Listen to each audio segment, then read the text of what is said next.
رمضان ہر سال رمضان مکہ اور ہر سال حج کرنا افضل ہے، یا اس کے علاوہ مسجد اور مدرسوں کے ساتھ تعاون، کسی غریب کی مدد؟ دیکھیے، انشاءاللہ اگر اللہ نے آپ کو دیا ہے، کچھ ہمارے ایسے خاص لوگ ہیں، رشتہ دار بھی ہیں، ان کو میں نے نصیحت کی کہ ابھی آئیں گے رمضان میں، پورا رمضان یہیں، اور پورا ایک نہیں دو نہیں، کبھی بھی 10 10 15 آدمی آتے ہیں، یہیں بیٹھتے ہیں، ان کے ساتھ پکانے والے، کھلانے والے، کپڑا دھونے والے، ان کا کام ایسے پڑے. تو میں نے ایک مرتبہ نصیحت کی، لیکن دیکھا کہ الحمدللہ وہ بہت کام بھی کرتے ہیں. انڈیا کے اندر بہت زیادہ غریبوں کا، علماء کا گھر بنواتے ہیں. یہ چیز ہم نے دیکھی تو ہم نے کہا اللہ تعالیٰ آپ کو مزید توفیق دے. عمر زیادہ ہو گئی لیکن بڑی محنت کر رہے ہیں، بلڈنگیں وغیرہ یہ اور وہ. تو کہتے ہیں کہ اگر ہم نہ کریں تو یہ کیسے کر پائیں گے یہ سب غریبوں کی مدد. بچوں نے کہا باپ بیٹھیے، راضی نہیں ہو رہے ہیں، دیکھا ہم نے.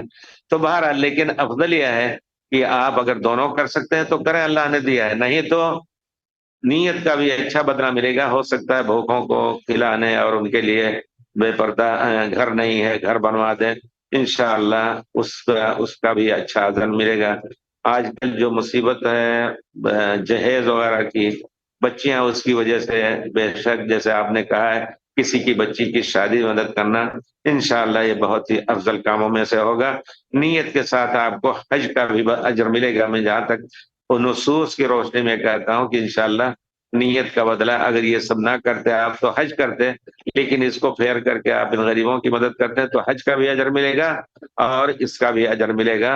اور یہ چیز اس وقت کی بہت بڑی ضرورت ہے. مسلمانوں کو چاہیے کہ اپنے غریبوں کی زیادہ سے زیادہ مدد کر کے، اور لڑکوں بچوں کو پڑھانے کے لیے اچھا انتظام کر کے بہت کچھ اجر لے سکتے ہیں.